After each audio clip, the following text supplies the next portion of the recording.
So if we could take 3 questions, make them quick. We don't want points of view, we want questions. Can I have Joe, Teresa, and this man in the red shirt? John, I'm going to microphone. What are you going to vote on Trident? Okay, Teresa.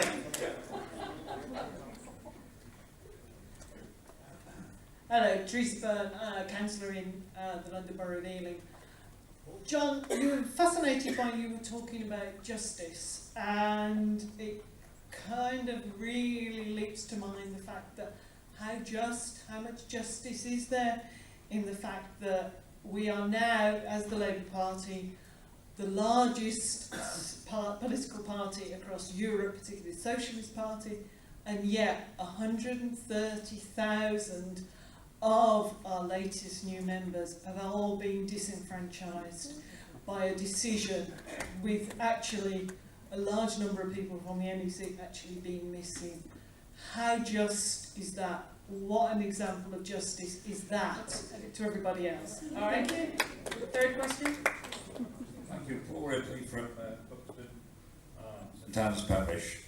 I really enjoyed your talking about the virtue-based look at politics, and I would suggest that Jeremy Corbyn has renewed the social, moral and spiritual soul socialism. And I'd just like to ask you, why is the Labour Party itself, its elected members of Parliament, tearing us apart at this time when we should be looking towards the social, moral and spiritual part? All right, thank you. There's a sort of consistent theme to all of those things. On the first question, that's very easy. I voted against the renewal of Trident the last time, and I'm going to do it Monday night. That comes out of the same sort of...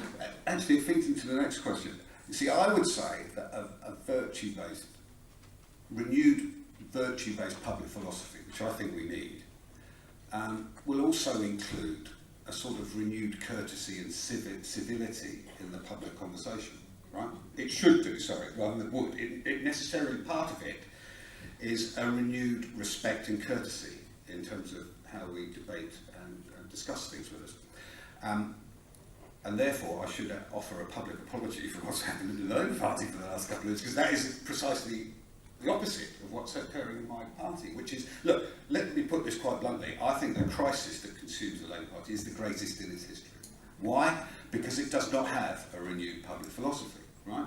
Because it's become too transactional, money-orientated, utilitarian, and rights-obsessed. And it actually needs to rediscover its own history, which was based on the notion of building a good, just society so that all people, regardless of where they come from, could live full, rewarding, fulfilling lives. That was how I was brought up. That's what socialism is. It's not about pushing chunks of money around the board. It's about a deeper sense of human fulfilment and well-being. Right? That is, to me, what socialism is as a definition.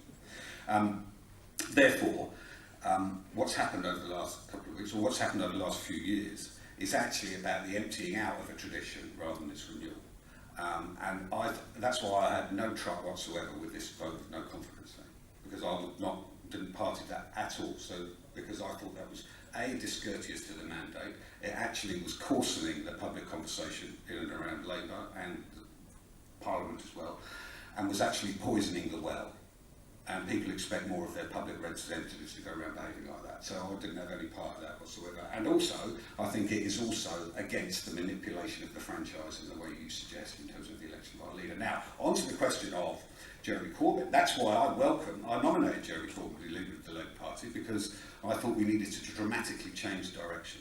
I don't share some of his policies, actually, but I do think he has brought renewed energy and vitality at a time after 2015 where Labour could actually face annihilation because it had no soul anymore, right? So therefore, I think what he's brought is a lot of energy and vitality. I'm slightly disappointed with what's come about over the last 9 months. I don't think there's been enough renewal, actually. But I'm not party to some of the things we've seen over the last couple of weeks. And I welcome what he's been trying to do. And actually, I think he was the best candidate last year as leader of the party, because he literally had a conviction and stood for something. You might disagree with it, at least he knew what he was there for and was prepared to argue it and contest some of the orthodoxies in Parliament with the Labour Party, and that was to the good. I just think with it at times can come a rather coarse culture in and around Labour, and actually I think there are certain non-parliamentary forms in and around the left that are using Corbyn to try and change the shape of the Labour Party away from a parliamentary democracy, which I don't like. So I've got a mixed take on him, but I do respect his mandate, and I respect the office of the leader of the Labour Party, so I didn't get involved in any of that stuff that we've seen over the last couple of weeks. And I take your point, he has brought with him some energy and an awful lot of members, but there's also double-edged, so I'm not totally embracing what's happened over the last year. Okay, a few more questions. Man in the green sweater, Paul over there, and a woman at the back, in red. Thank you. Robert Atkinson, also a Labour councillor in the London Borough of Kensington. I agree completely with your analysis, and I agree that we have lost our way and that virtue and values have been pushed out of politics, and that's been happening for a very long time. But my question is, how do we renew this in the political cycle when you have to persuade people and win office? Because if you don't win office, you can't do anything to help anybody. And I suppose I ask the question, I don't think that Jeremy Corbyn is the answer, and I would ask the question, if he is the answer, why do we have 40% of the people who voted for us at the last election saying they will not vote for us again while he's still leader? So, woman at the back, and there was one other person. Yes, Paul.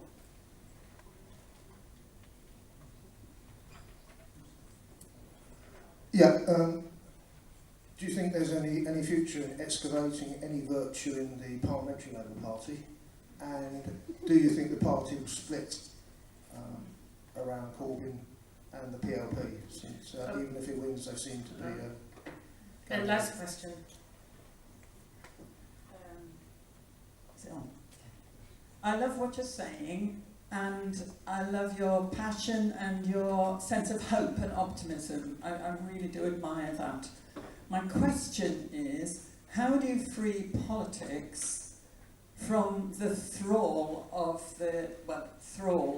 dependence on the banks and the corporations that have so much more power than the whole political system in the way that money is, the way they create the money and determine our economy in a much, much stronger way than politics? And how do you bring, it's the how, my question is the how of what you're saying.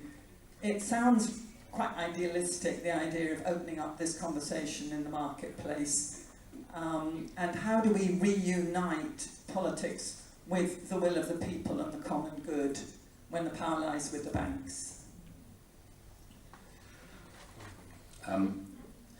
The great political philosopher Michael Sandow wrote a piece in the New Statesman 3 weeks ago. It was a really interesting piece where he basically said nowhere has a social democratic or a non-conservative tradition shown any energy or vitality. They've all become the preserve of the elites. They don't understand what's happening in terms of Farage or Trump or populism or the collapse of their political representation, and they don't show any attempt to try and grasp the significance of the moment. And I think he's bang on, actually. I mean, I think this is a sort of project I have, partly with people like Michael, is to try and get a project going about rebuild. What is his basic argument is that nowhere does a non-conservative party attempting to rebuild a virtue-based public philosophy. It's not happening anywhere, and therefore, consequently, they're all in decline, because that is what's basically needed. And I think we should just do it. I think we should get a group of these philosophers together and charge them. This is a project I want to do with the Institute of Public Policy to build a renewed centre-left public philosophy. That as a project, it'll take a couple of years of doing it and then call out the political parties about their views about it, and to try and get some participants in the different political parties to pick it up and run with it. And his argument would be, you use that expressly as a public philosophy which rebuilds a moral critique of modern capitalism and banking and financial architecture as the fundamental proposition, and then you go through what is a just society on the basis of that critique of modern capitalism, the inequalities, the dehumanising characteristics and all of that. And I think that's what a task that should be done, almost as a fundamental task. We should pull together a group of philosophers, ethicists, spiritual leaders, get them all together, charge them in a 2-year project to present a renewed public philosophy of the common good to the British people. And invest in it and do it, and then organise around it in our different faith communities, in different political parties, and try and build a coalition of the willing around an attempt to reset the public conversation. Now that sounds utopian, but why not? But why not do that? Why don't you get a series of people like Vincent Nichols, or Roland Williams, people like that who are great, significant figures in society should pull together. My friend Maurice Glass has just set up a commission, institute for the common good, right? I think that's what's he called? Foundation for the Common Good. He did literally, and Jenny's work in terms of the common good, there are new institutions that are being built expressly trying to build this renewed public philosophy. And we get these institutions aligned, we get some of these great philosophers together, and we do it. And then we call to account the politicians. Because I think we get it right, they will be attracted. We shouldn't leave it to the politicians to do. We should go and do it independently of it. And then try and endow it to the country in a different ways. Now, in terms of the Labour Party, will the party split? Well, I think it might split. I think it will fracture or split. I mean, the problem I have with a lot of some of the Corbyn stuff is that I think it's quite rightly internationalist, but it can be, it's not a virtue-based public philosophy. It's much more economistic, right? It's too preoccupied with economic reform rather than human well-being, if you want. And so therefore I think that's why it doesn't sort of sit sort of naturally with me, and that's partly why I don't think it'll work, by the way, in the medium term. And it's more of a traditional scientific Marxist bent rather than a more virtue-based philosophy, right? I think on the right of the party, their problem is that they are too extreme in their liberalism, actually. So they have they do not. Tony Blair started off, partly because Harry was trained in Oxford, really interested in questions of ethical questions and Christian socialism and a virtue-based tradition, but that basically disappeared through the arc of the Labour government, and it became quite a dystopian, economistic framework. So we have to rediscover all of that. Will the Labour Party split? I don't know, but I think you'll see it splinter, because we're getting into a bit of a standoff now between the membership and the parliamentary party. That's very dangerous territory to get into. Robert's question about we have to win elections in the meantime. My view, the Labour Party will not have a really enduring future unless it goes back to its history and traditions to rebuild its own public philosophy.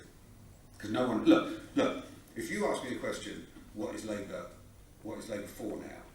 I struggle with that, right? And I'm a Labour politician, right? Now, if I struggle with it, my constituents are probably going to struggle with that as well if I can't answer it, right? And that probably says that there's a vacuum somewhere at the heart of the Labour Party about what it's for, who's it represent, what's the approach to justice, all these fundamental questions. Well, why don't we go and do it? We should set up an aims and values project that resets its public or its moral foundations as a party, and then organise on the top of it, and then evangelise around that renewed philosophical approach to questions of justice. Because in one sense, in the 60s, you knew it was when what's his name? The Home Secretary at the time, Roy Jenkins, he was following a rights-based model, partly through the work of people like Tony Crossland and John Rawls and all of these people. That was the orthodox left approach, rights-based. Gordon Brown, his approach was very much utility or money-driven. So you can see how these different traditions dominate, and I think we need to return to the ethical tradition, so that we can rediscover our own character as a political party and movement. Because I don't think, unless we do that, the future's not that bright. But if you're going to do that, you have to recognise that in the meantime, the poorest and the weakest Absolutely. will suffer even more. Absolutely. But the poorest and the weakest will suffer if we don't be duty-bound to rediscover what we're for. And it's sort of chicken and egg, this thing, because you won't win and help in their material and spiritual well-being or whatever, unless you rediscover a language and existence in the people of the country, and that's what we haven't got. Look, what might happen in the next couple of years, you might have a Corbyn-based sort of split in terms of classic economics of the old left. You might have a liberal split on the right of the party, and what might happen is that UKIP becomes a renewed workers' party that sweeps up the working classes, because the working classes are not swayed by either the Corbyn model or the liberal model, right? Because there is a canyon between us and our traditional base who created the party. And I would argue that's because we've lost our language and existence in their lives, because we are preoccupied with things that are not important to them in terms of the... Well, yeah, you could say that, but there's also a principled ethical reason against nuclear weapons, which I subscribe to, so, you know. I think we could have one last question at the back. Yeah. Hi, my name's Liz Maitland, and I'm Director of Recovery Assistance Dogs for Mental Health. And I'm calling to ordination as a Catholic. And I feel that we put up enough with this non-inclusive language in the Bible in the Roman Catholic Church. And I feel that Jesus is on our side, actually, and Mary Magdalene. And I feel the MPs should help us. My grandfather was an MP, and he did a lot to help this country during the war. And I feel the MPs should take a stand and say, look, Roman Catholic Church, you get into the 21st century, or we're going to change the state. You know, we're going to have the church separate from the state, like in America, and we're going to change the law. Because, you know, we've had enough of it, basically. I'm not going to be an MP, don't worry. But you do it, John. So what? Okay. There is a question there. What can you do to help the church become more inclusive, so that women can become priests and that women can actually have a Bible like the Anglican Church? You know, it includes us, so we don't have panic attacks and anxiety.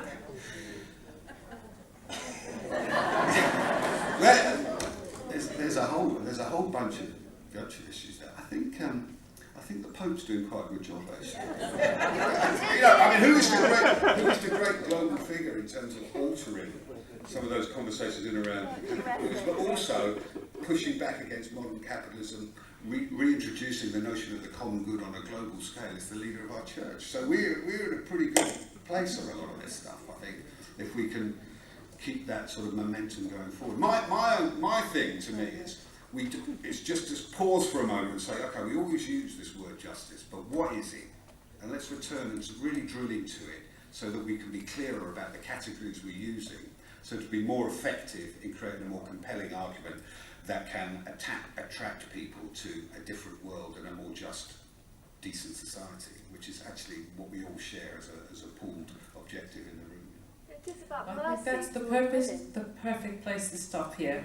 And I think the just fair and the fair trade wine is calling us. Thank you very much.